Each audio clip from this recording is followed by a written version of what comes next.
Mais pour le coup, Kittle, depuis son arrivée dans la ligue, j'adore ce joueur, j'adore le regarder jouer. Je suis en parfait désaccord avec les deux camarades. Masque Packer. Excellent. S'il continue Magique. alors qu'il est taillé comme un tuteur à géranium en plus. Et salut à tous et bienvenue dans un nouvel épisode du Front Office. Ravi de vous retrouver, preview week 10, ça y est, on est lancé, on est dans la seconde moitié de saison. C'est bientôt la fin, on est déjà prêt à sortir nos mouchoirs pour patienter encore 6 mois. Et en parlant de patience, c'est le retour tel William Wallace en exil. Alors des cheveux en moins, mais rien sous le kilt. Doug, comment vas-tu ? Comment tu sais que j'ai rien sous le kilt ? C'est ça qui est important. Salut l'équipe, salut tout le monde. Très content de vous retrouver. Ouais, c'est vrai que l'emploi du temps est un peu chargé ces derniers temps, mais ça devrait s'alléger là. C'est ça. Et puis on a un roster bien fourni, donc ça permet de tourner. C'est ça, j'ai trouvé que les remplaçants avaient été très bons. Voilà. Donc je dis c'est des remplaçants genre. Ouais, voilà, le troisième nom de la liste était plutôt pas mal. Ouais, on a PA qui a à peu près tout fait. Faut savoir, PA, il fait tout au front office, il fait tous les épisodes. Derrière, c'est lui qui nous fait le ménage dans les studios. Ouais. C'est lui qui fait les lessives. Voilà, PA, il fait tout. Voilà, Vraiment. exactement. D'ailleurs, PA, t'oublie pas de me ramener ma 4 fromages après l'épisode, s'il te plaît, merci. Bon, alors, en tout cas, pour revenir au sujet du foot, on vous rappelle un petit peu comment ça va se passer. Donc, on aura au début le moment consulting avec une petite question. On va faire le rewind du Thursday Night Football entre les Bengals et les Ravens. Ensuite, on aura le match de la semaine qu'on a envie de mettre en lumière. Ensuite, on ira sur les heures sup pour parler d'un sujet, d'un joueur, d'un match qui nous intéresse. Et puis le 2-minute warning qui, suivant les duos, suivant les gens, suivant le mood, c'est un petit peu, ça peut durer 1 minute 30 comme ça peut durer 4h30. Donc voilà. Alors Doug, on n'hésite pas, oui pardon, j'ai pas fait la promo, c'est pas bien ça. Le front office sur Twitter, là où Doug n'est pas, donc ne faites pas comme Doug et venez nous suivre sur Twitter. On est aussi sur Instagram, il y a le Discord, il y a encore du monde qui arrive petit à petit, donc continuez, venez. C'est vrai. Faites partie du peuple. Le fameux peuple. Normalement, ça va dériver. Et le prochain live, on se nominera la noblesse ou le clergé, puis on vous appellera le tiers-état. Il n'y a pas de problème. En tout cas, n'hésitez pas à nous rejoindre. Donc, pour commencer, le moment consulting. Et le moment consulting, il est simple. Quelle équipe a fait le meilleur move pour un push en playoff lors de la trade deadline? Alors, on va rappeler. Tu m'as envoyé la petite note, la petite liste la liste des échanges lors du dernier jour. Donc, on rappelle que Marshawn Lattimore, cornerback, est parti aux Commanders. Zadarius Smith, le defensive end, est parti aux Lions. Preston Smith, defensive end, aussi aux Steelers. Mike Williams, le receveur, est parti aussi aux Steelers. Khalil Herbert, le running back, est parti du côté des Bengals. Tre'Davious White, le cornerback, du côté des Ravens. Khalil Davis, le defensive tackle, est parti aux 49ers. Et Jonathan Mingo, le receveur, est parti aux Cowboys. Doug, est-ce que tu as envie de nous parler de quelqu'un en particulier ? Écoute, je vais suivre l'avis du peuple parce que on avait fait ce petit moment consulting, on a posé la question aussi sur le Discord et je vais suivre l'avis du Discord parce que je suis d'accord avec eux. Pour moi, le meilleur move, c'est pas le plus clinquant, mais c'est quand même un très beau move. C'est l'arrivée de Zedarius Smith du côté de Détroit. Parce que c'est le joueur, PA l'avait d'ailleurs, il faut rendre à PA, on parle encore de lui, mais il l'avait suggéré dès la blessure d'Aidan Hutchinson et c'est vrai que c'est le bon move parce que voilà, il vient suppléer, cette défense de Détroit qui est déjà très bonne, qui a perdu son fer de lance avec Aidan Hutchinson jusqu'à la fin de la saison. Peut-être, on entend parler, c'est ce qui se disait au début, je sais pas trop où est-ce que ça en est cette affaire, mais qui serait là dans un éventuel Super Bowl pour Détroit. Mais voilà, récupérer Zedarius Smith, c'est un joueur d'expérience, c'est un joueur qui a l'habitude de jouer. Il arrive des Browns, si je dis pas de Ouais, bêtises. des Browns, c'est ça, exactement. Ouais, il est parti de Green Bay pour aller aux Vikings. Derrière de Vikings, il est allé aux Browns. Donc aux Browns, il a l'habitude de jouer avec, en n'étant pas la tête d'affiche parce qu'il avait Myles Garrett à ses côtés. Et quand c'est important d'avoir recruté un joueur qui sera prêt à partager le gâteau quoi, quand Aidan Hutchinson reviendra. Donc très très beau move du côté de Détroit, très malin encore une fois, le front office de Détroit qui vend pas la baraque, n'est pas allé vendre la baraque pour récupérer un Crosby, n'est pas allé Ouais. vendre la baraque pour récupérer un autre joueur de ce calibre-là et dire on va absolument tout mettre cette année. Ils ont des joueurs de qualité, des joueurs jeunes. Ils savent qu'ils ont encore quelques belles années devant eux, j'imagine. Et donc, ils n'ont pas besoin de tout tenter. Voilà, c'est très, très, très intelligent comme move. Et encore une fois, ben, ça renforce une équipe qui était déjà très forte. Donc, chapeau bas là-dessus. Ouais, je suis tout à fait d'accord. Et c'est vrai que tu l'avais évoqué, quand Hutchinson s'est blessé, beaucoup sortaient le nom de Crosby, mais c'est vrai qu'on était à peu près tous d'accord pour dire que il aurait fallu vendre la baraque et que c'était pas un move intelligent. Et puis surtout, une fois que Hutchinson revient, quel message tu lui envoies en fait en prenant Crosby. Ensuite, il faut faire de la place aux deux aussi, c'est pas simple. Donc c'est vrai que là, Zadarius Smith, c'est plutôt intéressant. Et surtout, ouais, comme tu le disais, du côté de Cleveland, il était un bon secondeur de Myles Garrett. Donc là, quand Hutchinson va revenir, pareil, ça pourra faire une belle paire. Et donc c'était très intéressant en tout cas. Moi je suis d'accord, Et ouais. c'est un move sensé en fait. Et ça montre que voilà, les Lions aujourd'hui ils en sont là en équipe favorite parce que ils tradent bien, ils tradent intelligemment et ils ont un effectif logique et sensé en fait. Et puis, l'expérience d'aller loin en playoff. Ah non, merde, il arrive des Browns et des Vikings, pardon. C'est- C'était C'est gratuit. dans le conducteur de l'émission, c'était insérer un tacle obligatoire pour Doug. C'était gratuit. C'était forcé. Bon, d'accord. En tout cas, moi, je te suis là-dessus. Et alors, je crois aussi. Alors, c'était PA qui avait On va balancé. suivre le peuple 1-2 aussi. Voilà, qui avait balancé le sondage. Et bon, alors le sondage n'est pas fini. Hein. Si vous voulez, je crois qu'il y a à peu près 15 votes déjà. Si vous voulez aller continuer de voter, je crois qu'il vous reste 5 jours et c'est chronométré. Vous pouvez toujours aller voter. Et moi, c'est vrai que ouais, je vais suivre aussi le peuple avec Marshon Lattimore, donc cornerback qui part des Saints, malheureusement, pour aller aux Commanders. Donc, on lui souhaite bon vent. Alors, quelques irrégularités, quelques blessures aussi qui, des fois, l'ont un petit peu stoppé, mais ça reste un corner de très, très grande classe, avec beaucoup d'expérience, et qui va apporter, je pense, du côté des Commanders. Parce que c'est vrai que je suis allé voir un petit peu l'affiche, et les Commanders, c'est plutôt pas mal, c'est pas catastrophique, mais c'est vrai que le jeu aérien pour les duels homme contre homme, ils avaient un peu du mal, et c'est vrai que leurs joueurs, ils avaient Benjamin Saint-Just, Emmanuel Forbes, grosse déception d'ailleurs. Et puis de l'autre côté, c'était Michael Davis, et puis il y avait Mike Saint-Ristil aussi. Alors en plus lui il était plutôt d'habitude à jouer dans le slot, et du coup là le problème c'est que de jouer à l'extérieur, on sent qu'il avait des limites, le garçon. Donc voilà, Marshon Lattimore, c'est intelligent. J'ai l'impression que c'est un move du côté des Commanders où voilà, cette année ils ont tout mis à plat, les Commanders, que ce soit le head coach, que ce soit dans la gestion de l'équipe, le QB aussi, où c'est la bonne pioche pour eux. Et là en fait ils savent qu'ils ont un coup à jouer. Et j'ai l'impression que voilà, ils y vont à 100%. Et voilà, avec Lattimore, ils amènent un joueur de classe, un joueur d'expérience qui va pouvoir les aider, notamment dans le backfield défensif. Donc c'est un move, je pense, très intelligent. Et puis voilà, je ne sais plus exactement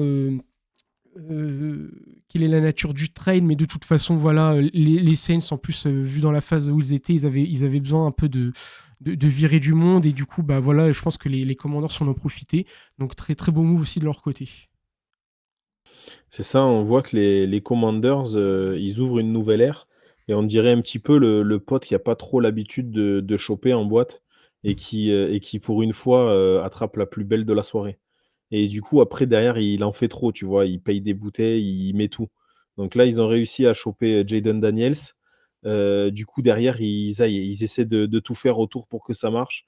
On a un truc qui marche, on y va. Tu veux Marchand de Latimore, on te le met. Voilà, on met tout ce qu'on peut et on essaie d'aller le plus loin possible, de pouvoir garder ce joyau-là. C'est malin parce qu'ils sont quand même dans une division en plus avec Philadelphie et Dallas qui quand même performent plutôt très bien depuis quelques années. Ils sont sur une saison où ces deux équipes-là performent moins bien. Je ne parlerai pas des Giants et je ne vais pas tirer sur l'ambulance pour rien. Donc, ils profitent voilà, à la fois d'avoir récupéré un très bon quarterback qui a l'air d'être très bon et en plus d'une division qui est plutôt faible par rapport aux autres saisons. Donc, c'est malin aussi de leur côté. Et moi, je trouve ça aussi malin du côté des Saints parce qu'on voit que voilà, les Saints, cette année, malheureusement, avec toutes les blessures qu'ils ont eues, se retrouvent déjà trop loin dans la course. Les Saints, ils ont quand même des gros problèmes chaque année. D'ailleurs, il va falloir, moi, pour mes propres boîtes, que vous me présentiez votre comptable parce que avoir des trous comme ça et vous en sortir tous les ans, c'est quand même assez incroyable. Hein, on va pas se mentir.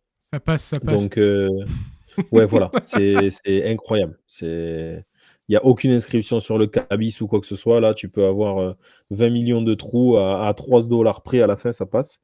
Donc, c'est très intelligent. Et voilà, il va falloir qu'ils assainissent tout ça, qu'ils arrivent à retomber un petit peu sur leurs pattes là-dessus aussi, et en même temps, pas perdre trop au niveau sportif. Donc, récupérer des assets, aller chercher essayer de bien drafter et pouvoir reconstruire une équipe. Non, c'est un move qui est bon des deux côtés. Tout à fait, tout à fait. Je suis parfaitement d'accord avec toi. Et oui, tu as raison. Hein. Je pense que les commandances, là, en plus, ils le voient dans leur division. Ils peuvent peut-être s'imposer pour les prochaines années. Sachant que je crois, la stat, hein, c'est que aucune des équipes n'a réussi à remporter la division 2 années 2 années d'affilée d'affilée. Ouais. depuis le début des années 2000. Non, ça remonte à quand 20 ans, je crois que c'est quelque chose comme ça, un truc comme 20 ans, ouais. Voilà, donc là, ils se disent il y a peut-être un coup à jouer maintenant que surtout que les Eagles et les Cowboys, c'est un petit peu moins bon. Alors bon, les Eagles, ça remonte quand même, je trouve, plutôt pas mal la pente, mais avec les Cowboys qui s'écroulent complètement, ils se disent il y a peut-être aussi un coup à jouer on va en parler, ouais. pour s'imposer. Ouais, on va en parler, exactement. N'avançons pas trop vite. Bon, bah écoute, Doug, ce que je te propose, c'est qu'on passe au rewind du Thursday Night Football qui s'est joué la nuit dernière entre les Bengals et les Ravens. Et pour un final, les Ravens se sont imposés 35-34 face aux Bengals. Alors un match, on en avait un petit peu parlé, hein, j'en profite avec PA sur le rewind dernier. On s'était dit qu'il allait quand même avoir, ça allait être un beau match offensif. Bon, bah, le score l'atteste, hein, quand même 35-34. Voilà, quand deux équipes dépassent quand même 30 points, c'est que généralement c'est plutôt pas mal. Alors, une première mi-temps qui est plutôt à suivre du côté de la défense. Hein, ça a été très serré. Les défenses se sont montrées exceptionnelles en première mi-temps. Et puis en deuxième mi-temps, c'est plutôt les attaques qui se sont montrées. Et alors notamment les Ravens qui se sont réveillés et un quatrième quart-temps qui a vu les Bengals se mettre 13 points et les Ravens 21 points. Est-ce que tu veux en dire un mot, Doug ? Je vais dire surtout que Lamar Jackson est en train de passer du quarterback qui n'est capable que de dérouler quand ça se passe bien dans son équipe à un quarterback qui est capable de nous faire des grosses remontées comme ça en fin de match. Il l'a déjà fait au match aller contre ces mêmes Bengals. Il vient le faire là sur ce match-là alors qu'il est mené 21-7 sur le dernier quart. Donc il est en train de montrer petit à petit que même quand ça va pas, il est capable de mobiliser autour de lui, d'être un meneur d'hommes et d'aller chercher ces matchs-là. Bien aidé encore une fois par un Derek Henry pas mal, mais pas avec des joueurs autour. On a Zay Flowers qui fait pas le match de la semaine dernière. Donc non. C'est dommage quand même que ça soit entaché de ces fautes qui n'ont pas été sifflées sur le sur la transformation à 2 points. Et d'ailleurs, par contre, vous en aviez parlé dans le dernier Rewind. Eh ben, cette fois, les Bengals sont allés chercher cette conversion à 2 points qui aurait pu leur permettre de gagner. Et des fois, ça passe, et là, c'est pas passé, malheureusement. Mais voilà, place à l'audace. En fait, ces Bengals-là, ils sont obligés de faire ça à ce moment-là. Ils ont déjà raté leur début de saison, ils sont obligés d'aller chercher des victoires. Ils peuvent pas se permettre de se retrouver encore à pile ou face avec cette règle dégueulasse de l'overtime. Et quand en face, tu as un Derrick Henry qui est capable de te traverser le terrain sur une ou deux actions, quand sur le match, tu as déjà 3 actions à plus de 70 yards, tu peux pas prendre le risque d'aller en overtime et de te faire planter sur un seul drive. Donc, il fallait le tenter, ils l'ont raté, dommage. Mais en tout cas, très beau match. Ouais, tout à fait d'accord avec toi. Et pour le coup, c'était peut-être jouer un petit peu sur la caricature, mais on s'était dit que voilà, les Bengals allaient appuyer sur le jeu aérien pour essayer de faire flancher les Ravens, et inversement les Ravens sur leur jeu au sol qui est quand même une référence. Mais ils ont quand même, c'est vrai, il y a eu un beau match de Derrick Henry, mais je trouve que la défense des Bengals, particulièrement la ligne, alors à la fois a réussi totalement à stopper la machine Henry, parce que bon, il fait que 68 yards. Alors, c'est un bon match, mais pour les standards de Derrick Henry, ouais. c'est pas non plus un gros match. Faut déjà l'avouer. Et puis aussi, moi, ce que j'avais l'impression, ce qui était plutôt intéressant, c'est que du coup, ça forçait Lamar Jackson à devoir plus jouer sur le côté aérien. Et en fait, on le voyait, il y avait une telle pression de la ligne que Jackson devait sortir de sa poche. Il devait reculer de 10 ou 20 yards derrière pour ensuite refaire ses 10 ou 20 yards. Ça veut dire que le mec limite courait 40 yards dans le vent pour ensuite tenter une passe. Donc c'était plutôt bien joué. Ils ont réussi à mettre une belle pression.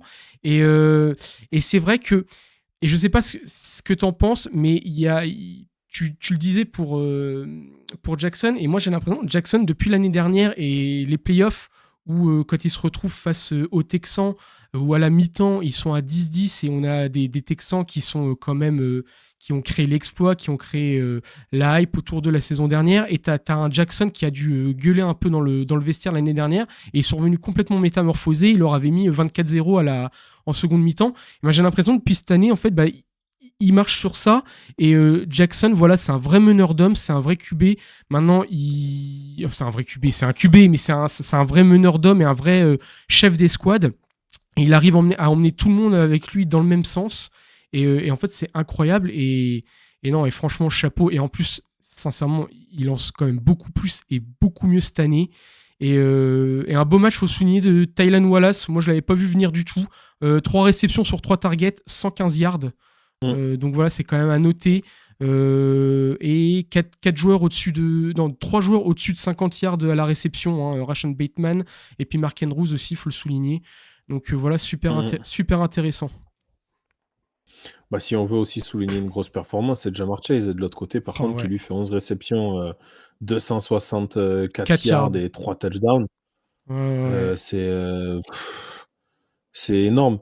Mais c'est ce qu'on dit quand même pas mal depuis le début avec cette équipe des Bengals. Et là, ils sont en 4-6. C'est vrai qu'il y a eu des matchs serrés qui se jouent à pas grand-chose. Il y a ce match face à Kansas City qui est gagné grâce à l'arbitrage, encore une fois, pour Kansas City.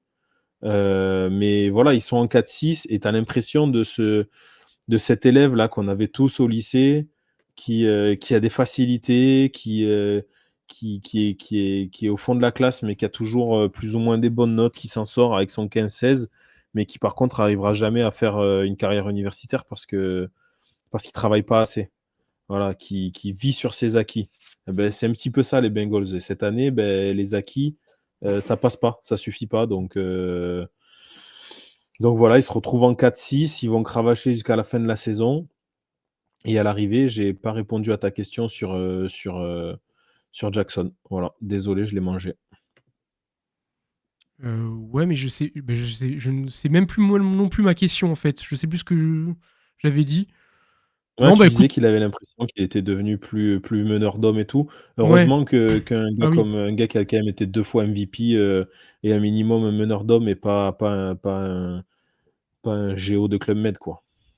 Ouais, ouais, non, mais je pense peut-être aussi dans ses discours, tu vois, il est peut-être plus fédérateur dans le vestiaire. Après, ça reste dans le vestiaire, on peut pas non plus s'amuser à dire. Mais moi, j'ai l'impression, en tout cas, je sais pas, j'ai l'impression qu'il y a quelque chose qui a changé depuis ce match contre les Texans la saison dernière pour les Ravens et pour Jackson.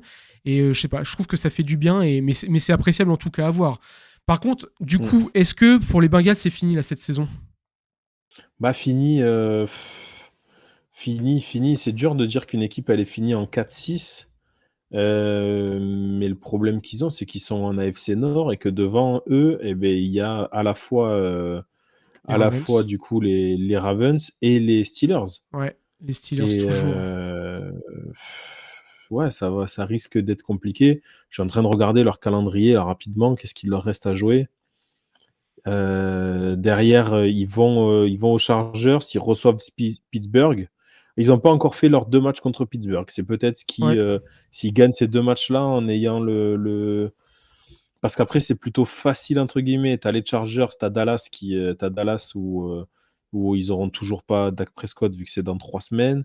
Tu as Tennessee, tu as Cleveland, tu as Denver. Attention Denver, mais je pense pas que ça soit perdu, mais ce qu'il y a, c'est que depuis le début, on dit ils ont plus droit à l'erreur, ils ont plus droit à l'erreur, ils ont plus droit à l'erreur. Ils sont encore raccros. Ils seront peut-être ouais, c'est comme je te dis, cet élève-là qui est au rattrapage, ça sera peut-être eux cette année, quoi. Ouais, ouais, ouais. Et d'ailleurs, j'étais en train, moi, de mon côté, de regarder le calendrier des Ravens. Et alors, bon, on en parlera après parce que moi, c'est dans ma sélection de matchs. Mais c'est vrai aussi que de l'autre côté, et c'est là aussi peut-être pourquoi pas la chance des Bengals, c'est que les Steelers et les Ravens vont aussi se retrouver 2 fois. Donc, ils peuvent aussi se neutraliser. Et pourquoi pas petit rush.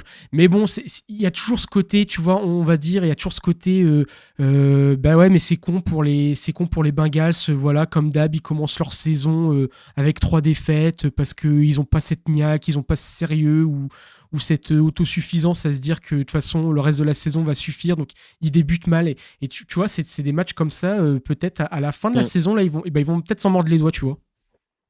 Ah ben c'est sûr qu'ils risquent de se mordre les doigts de la première défaite contre New England, la première semaine. Ça, c'est certain qu'ils vont s'en mordre les doigts, hein. Ouais, ça c'était moche. Parce qu'après, ouais, c'était les Chiefs, c'était plutôt costaud, et puis les Commanders qui surprennent. Mais ouais, ouais, non, c'est vrai que le départ avec cette défaite contre les Pats, c'est compliqué. Bon, en tout cas, ça leur servira peut-être de leçon, et peut-être que la saison prochaine, ils commenceront avec un peu plus de sérieux. Bah, Euh, s'ils ont un nouveau coordinateur, s'ils ont un nouveau coach, là, je pense que s'ils font pas les playoffs, Taylor ne sera plus le coach la saison prochaine et à ce moment-là, peut-être que moi j'ai vraiment envie de voir un Joe Burrow, sous les ordres d'un coach qui va le pousser à faire plus, quoi.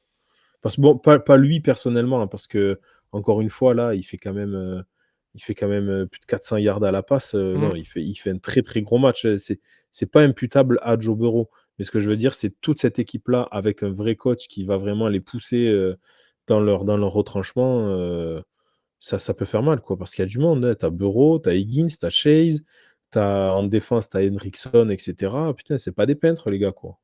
non, non, non, tout à fait. Et ouais, ouais, non, et puis même, ouais, la défaite, elle est pas. Elle est pas à mettre au crédit des Bengals parce qu'ils font quand même un très beau match, hein. Et puis même, tu vas voir les stats, on va dire, générales, ils sont devant partout, hein. En total yard, ils font plus de yards que les Ravens. En first down, ils en font plus aussi. Et ils ont plus de minutes la balle que les Ravens. Donc finalement, bah, c'est dommage. C'est dommage. Ils Ouais, étaient c'est à ça, dommage. ils étaient à ça de l'avoir. Et bon, bah, ils l'ont pas eu. Enfin, c'est pas grave. C'est ça, Taylor se fera virer, et puis s'ils veulent, on leur propose un Denis Allen, l'homme le Des plus mou du mauvais, monde, qu'on des embrasse. mauvais. Ah, il est bon défensivement, hein. Il est bon Oui, défensivement. oui, Voilà, ça s'arrête là, par contre. Ça s'arrête là. Bon, en tout cas, le rewind, c'est terminé, et on va passer au gros projet. Alors, le gros projet, c'est donc le match de la semaine. Et Doug, il est revenu parce que forcément, on va parler de ces Bucks. Les Je l'ai à peine soufflé. Voilà, c'est ça. Et par à peine soufflé, ça veut dire il nous a menacés, hein, bien sûr. Donc, match de la semaine, les 49ers se déplacent sur le terrain des Buccaneers. Et oui, pour moi, pour moi, c'est le gros match parce que vous savez que vous connaissez mon amour pour Tampa. Mais quand même, voilà, belle affiche, voilà, des Niners. Alors, au niveau des bilans, si à la semaine 10, on aurait dit les Niners en 4-4 et les Ouais. Bucks en 4-5, on serait dit bof, pas terrible, mais ça reste quand même, pour moi, les Buccaneers, je pense que c'est la plus belle équipe en 4-5 de la saison, quoi.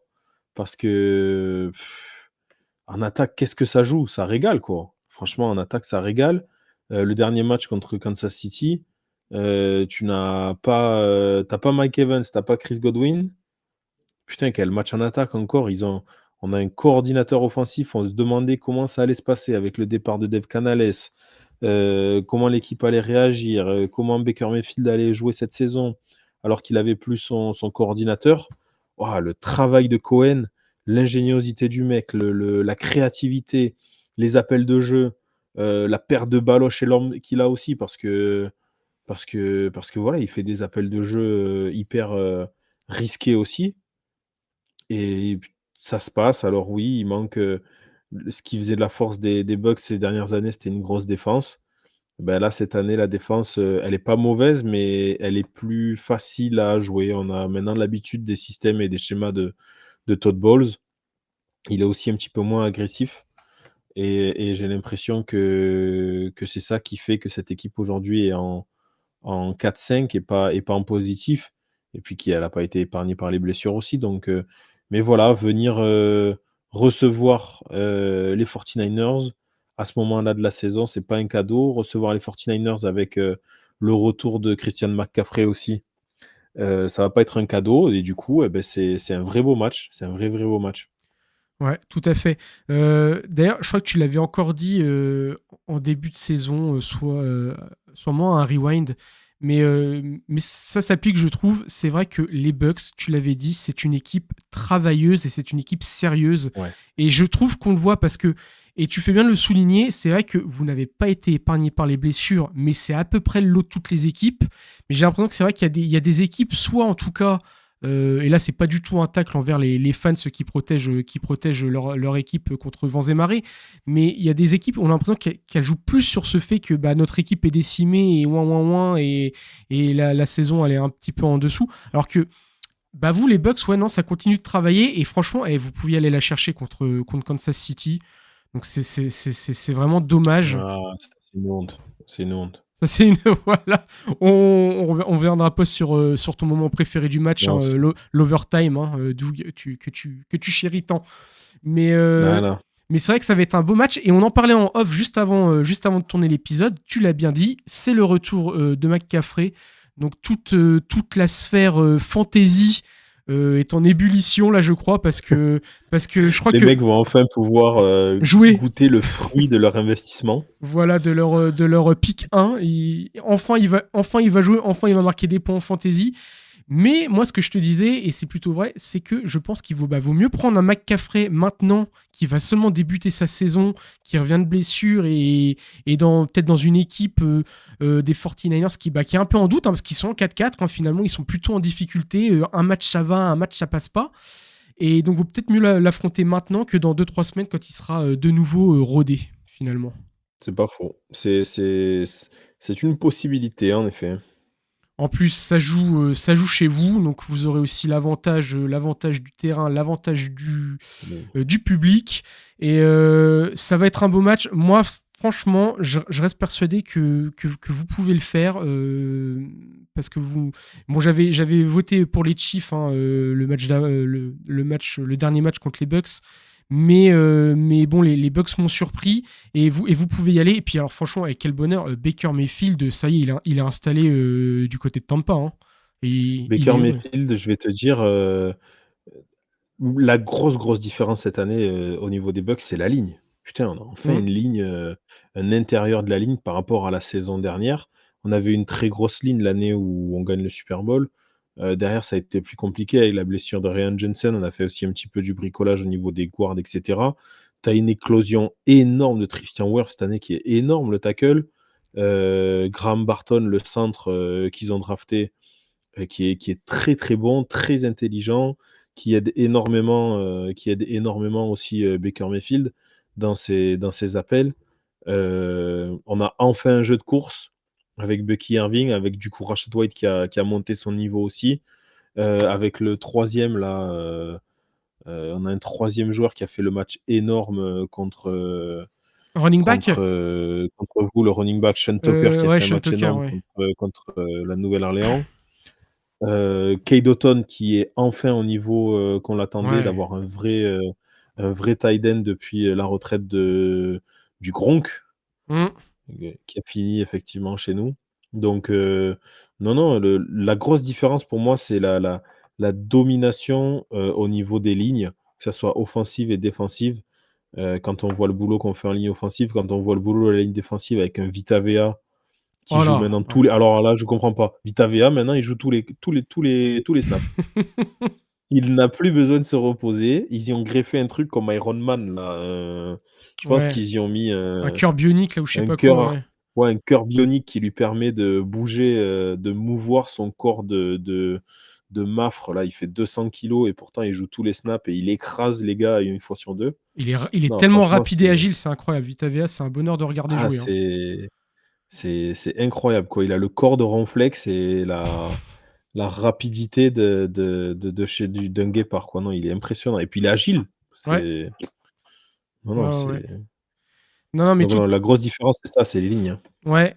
Et d'ailleurs, pour souligner, mais la ligne aussi, enfin, ça montre aussi une chose parce qu'il y avait ce côté, pour moi, qui était assez négatif à un moment pour Baker Mayfield. C'était, on connaissait le talent du gars, son implication aussi, mais Baker Mayfield, c'était souvent un bon match et puis un match après où il était complètement fantomatique. Et là, cette année, il est régulier et même quand il a ses receveurs stars qui sont pas là, il reste régulier. Et alors finalement, le malheur des uns fait le bonheur des autres. Mais oui, comme tu le disais, Cade Otton, il a pris ses coronets. C'est le mec qui s'est dit bon bah il y a pas Evans, il y a pas Godwin. C'est à moi de montrer, c'est à moi d'être la cible numéro 1, c'est à moi d'être le gars sûr de Mayfield. Et ben il le fait et il le fait plutôt bien. Et voilà, du coup quand Evans va revenir, ça va faire du bien. Le jeu au sol est abouti. Donc ouais, franchement c'est une équipe plutôt complète. C'est ça. Donc je parie victoire de Tampa. Et ben, je pense que je vais le tenter aussi. Je pense aussi. Tu vois, ce qui est dommage, c'est que ce qui était bien, c'était que ces semaines d'avant, c'était vu qu'il y avait PA qui faisait tous les épisodes, je l'écoutais et j'écoutais un peu ses pronos vu qu'il était premier pour soit le suivre ou non, pour me placer, pour essayer de le grappiller. Et j'ai réussi à grappiller quelques points et à le rattraper. Et bah là, vu que c'est nous qui devons faire les annonces, on ne sait pas ce que PA va faire. Donc PA, quand tu écouteras cet épisode demain, n'oublie pas de nous envoyer tes pronos, qu'on puisse changer les nôtres si besoin. C'est ça. Bon, en tout cas, ouais, non, mais je pense que je vais partir sur les Bucks aussi. Ça serait dans quelques semaines avec un McCaffrey 100%. J'aurais sûrement dit les 49ers, mais là, je suis pas sûr et c'est trop biaisé. Un coup c'est bon, un coup c'est pas bon, les 49ers. Donc, on va partir sur les Bucks. Un truc très drôle avec les pronos, vous prenez le Pixem de nos amis bowlers là, et dès qu'il y a un match improbable, une victoire improbable, avec genre 2 ou 3% des gens qui ont fait ce pronostic-là, vraiment, vous cliquez, il y a tout le temps GG. Tout le temps. C'est une constante. C'est improbable. Ce mec fait des techs à longueur de journée. Ouais, mais c'est pour ça qu'on l'aime aussi. Je sais pas dans la vie de tous les jours comment ça se traduit, tu sais. Mais moi, je pense. Non, mais il passe devant un distributeur automatique, il dit allez, vas-y, je vais appuyer, on sait jamais. Il y a tout le temps une canette qui tombe. Ouais, non, mais ouais, voilà. Tu sais pas, oui, tu sais, il va traverser, bah, il va fermer les yeux et puis il va attendre pour passer, il va passer au pif. Et ça passe. Ouais, voilà. C'est incroyable. Il vit dangereusement, en fait. Il aime le danger, il aime l'aléatoire. Tu vois, c'est ça, en fait. C'est ça. Sa vie n'est qu'un long et lent lancer de dés constant. On sait pas sur quoi ça va tomber. Il vit dans le Jumanji. Oui, voilà. En fait, oui, voilà, il est bloqué dans le Jumanji, en fait. Il essaie de nous appeler. En fait, c'est ça, c'est texte. En fait, c'est Alan Parrish, en fait, Voilà, GG. voilà, c'est GG Paris et il envoie des gros help. En fait, ces textes, c'est des appels à l'aide, c'est des bouteilles qu'il envoie à la mer, mais personne n'y répond, en fait. Oh là là, C'est le ça, pauvre, exactement. le pauvre. Bon, on l'embrasse en tout cas, GG, et on l'aime avec ses hot takes, justement. On l'aime tout à fait avec ses hot tech, oui. Exactement. Bon, en tout cas, Doug, c'est parti. On va passer aux heures sup. Hein. Donc, un match, un joueur, quelque chose qu'on a envie de mettre en lumière. Et toi, tu as envie de mettre en lumière, je crois, un match cette semaine. Ouais, c'est pas bien. J'ai envie de mettre en lumière. J'ai failli mettre vraiment le match de l'angoisse de la semaine à Munich. Imagine, tu es économiste toute l'année pour aller voir un match, te dire je vais voir un match de NFL, je vais faire un voyage, je vais à Munich, je vais en prendre un hôtel et tout. Et en fait, tu vois le Giants Carolina. Waouh, quelle tristesse. Mais non, je vais parler d'un autre match. Je vais parler de Philly-Dallas. Je vais parler de Philly-Dallas parce qu'il y a encore des places à prendre. Je pense il y a peut-être une place encore à aller gratter un NFC parce qu'on n'a pas tant d'équipes que ça qui se dégagent avec des gros bilans. Et le Philly-Dallas peut voir le Dallas complètement éliminé de la course au playoff et Philadelphie, au contraire, complètement se replacer. Et c'est ce qui va probablement se produire parce qu'en plus, Dallas est complètement décimé au niveau blessure. Ils ont perdu Dak Prescott qui est sur hier. Et c'est ce qui va. Je m'attendais à recevoir le gros McCarthy à France Travail à partir de lundi matin avec des croissants. Mais non, il sera sauvé parce que vu qu'il n'y a pas son quarterback, ça ne sera pas sa faute. Ouais, c'est compliqué, mais c'est peut-être, on le disait un petit peu avec PA, mais c'est peut-être bon signe aussi du côté de Dallas cette année de ne pas rouler sur la saison régulière comme ils le font d'habitude. Et peut-être que les empêcher d'aller en playoff, ça va leur faire remettre 2-3 idées en place et retomber un peu sur terre pour se dire que, bah ouais, en fait, il y a un petit problème que depuis quelques années, ça stagne, mais qu'à force de stagner, bah tu peux pas monter et tu fais que descendre. Et bah là, c'est un peu le cas en fait. Ouais, Euh, clairement, ouais. Clairement, ça risque de leur faire du bien. Remettre un petit peu les idées en place, comme tu dis, ouais. Ouais. Mais bon, ça, en plus, ça reste un match quand même de division, donc ça va toujours être intéressant. Ça peut toujours être un match Oui. piège. Et puis, on peut voir Saquon Barkley qui nous régale. Qu'est-ce qu'il va nous faire encore sur ce match-là? Non, il y a quand même des choses à regarder. Mais c'est vrai que ça peut signer pour moi définitivement la course au playoff de Dallas et au contraire asseoir.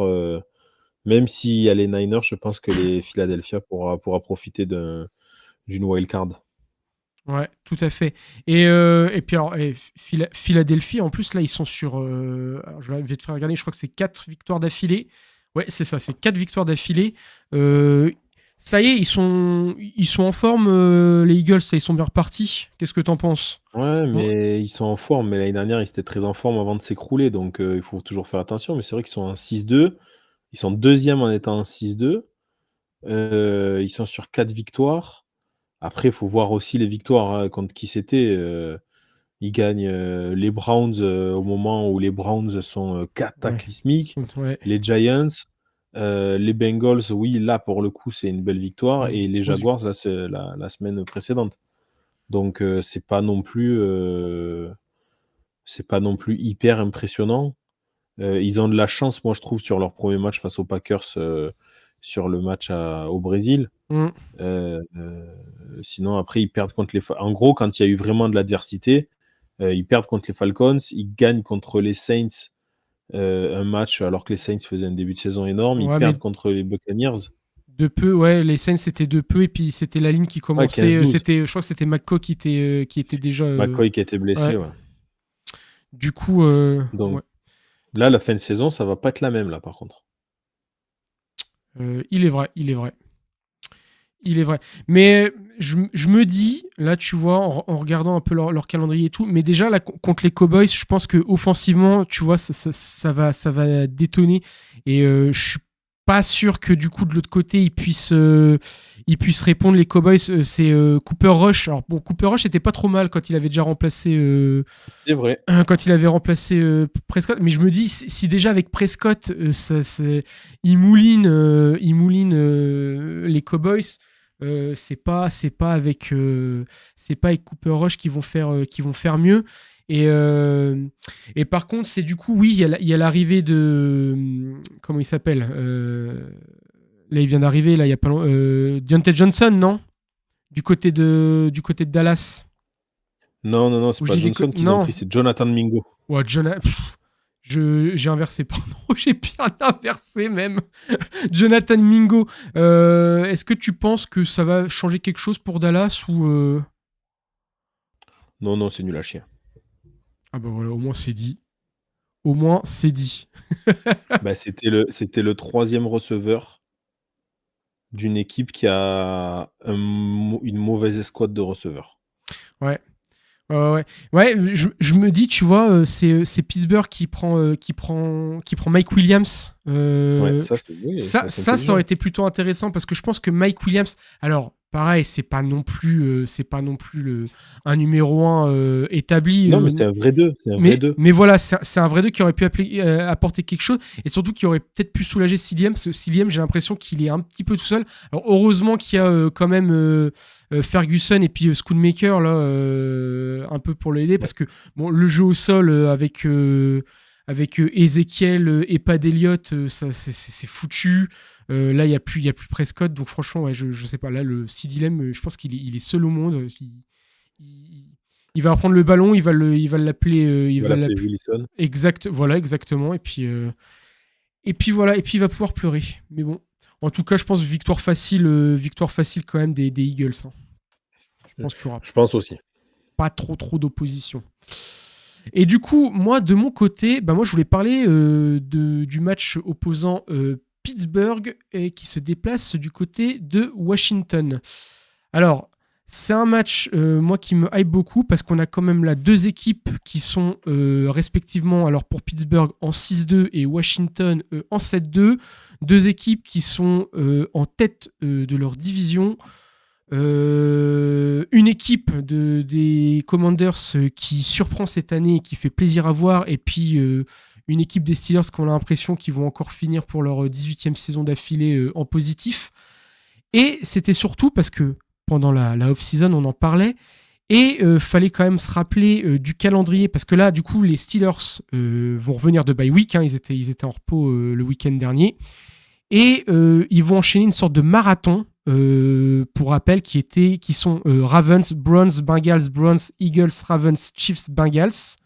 Et on se disait, bon, bah, pour redémarrer avant ce marathon, il y allait avoir les Commanders qui allait être un peu plus simple. Bah, finalement, vu l'état de forme des Commanders, ça va pas être si simple que ça. Et moi, j'ai hâte de voir Jayden Daniels et l'attaque des Commanders face à la très très grosse défense des Steelers. Je pense qu'il peut y avoir un vrai match. De l'autre côté, pareillement, là on le disait justement, Mike Williams arrive du côté des Steelers. Et du côté des Steelers, enfin, ça sort du simple jeu au sol.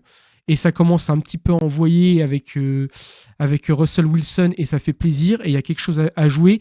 Alors que de leur côté, bah, la défense aussi des Commanders, bah, elle est pas à mettre aux oubliettes, même si l'attaque fonctionne de feu. La défense aussi, je trouve, monte en puissance. Donc voilà, je pense que ça va être une belle opposition. Ben, c'est ça. Et puis, en fait, les Steelers, ils sont là où ils sont parce qu'il leur suffit de mettre 20 points ou plus pour gagner. Parce que si on regarde, ils en encaissent 10, 6, 10, bon, 27, mais après 20, 13, 15, 18.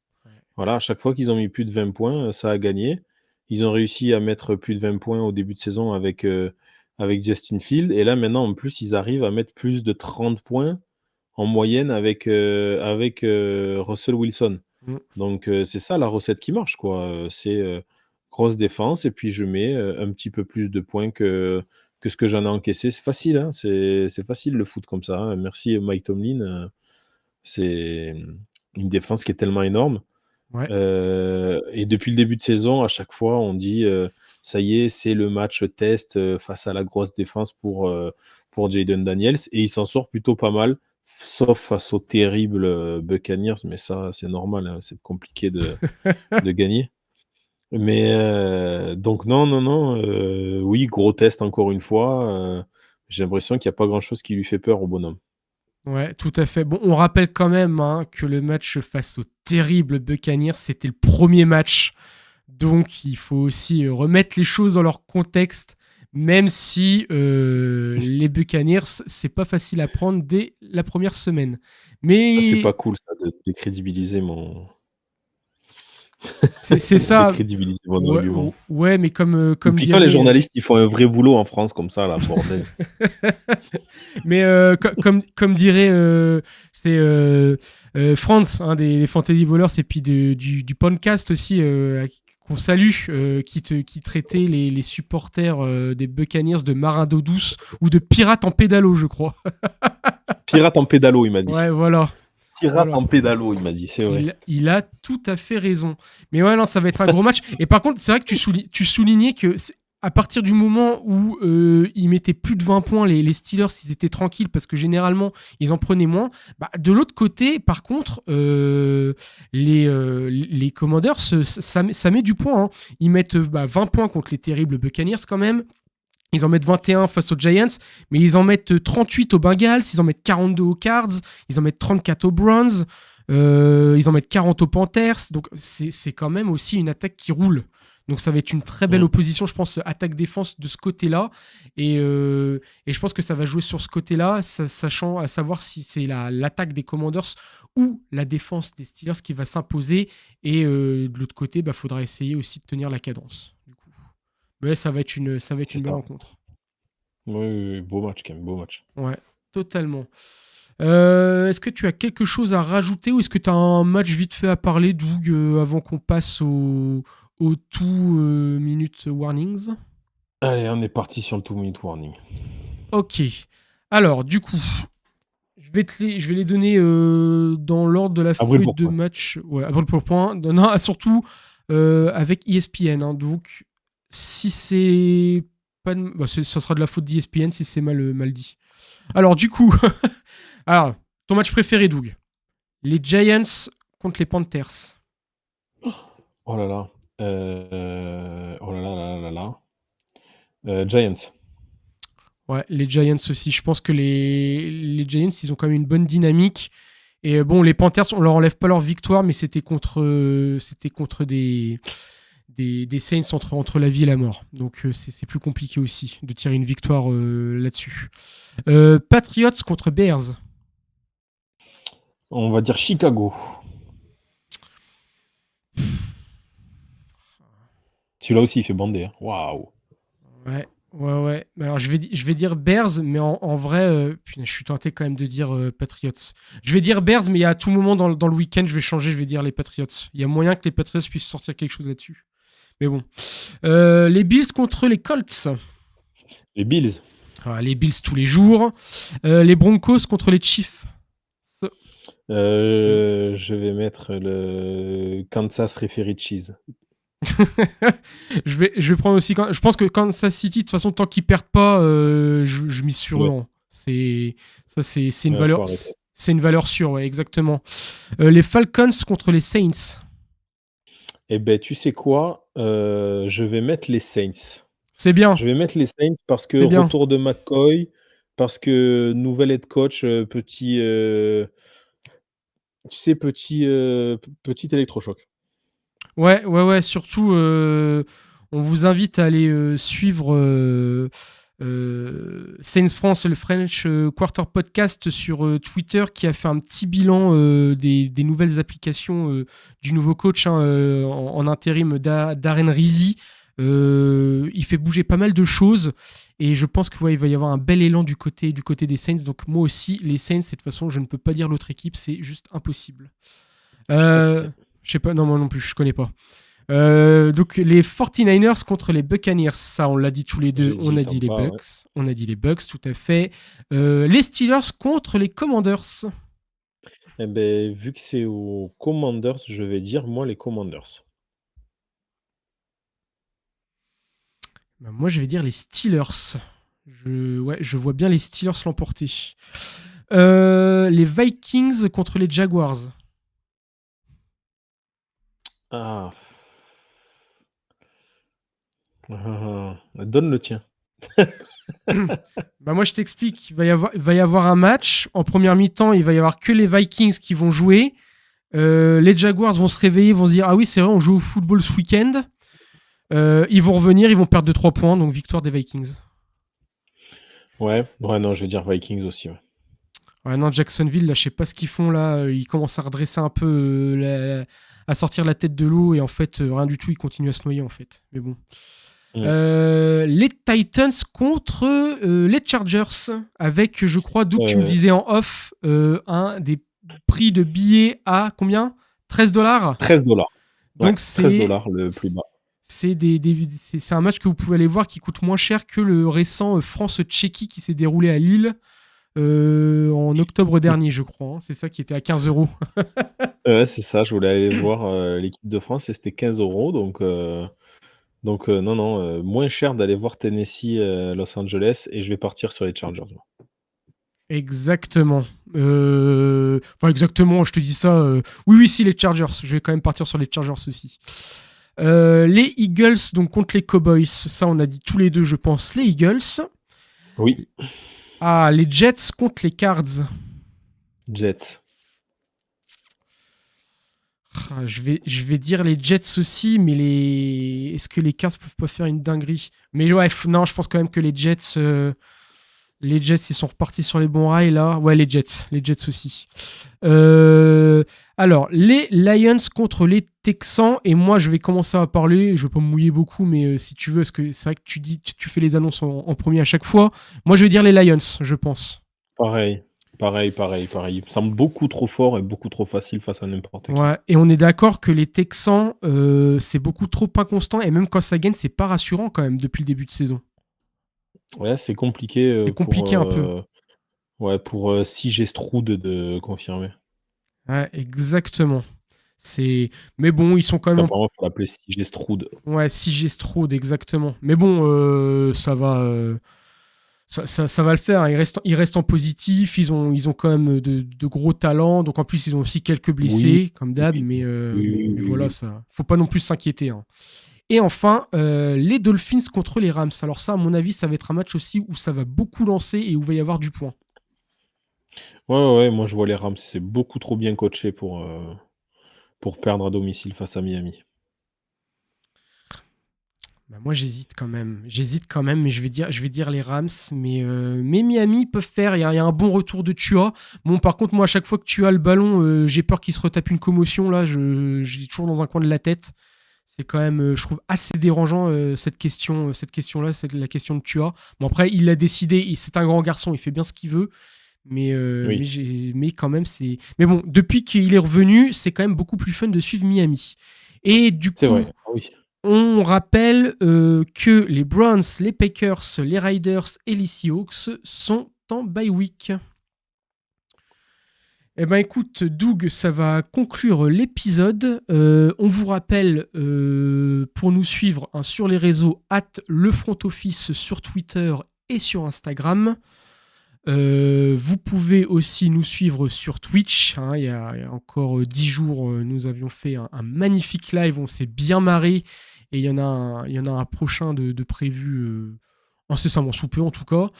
Donc suivez-nous aussi sur Twitch, le front office. Et puis bien sûr, si vous n'y êtes pas encore, venez sur le Discord.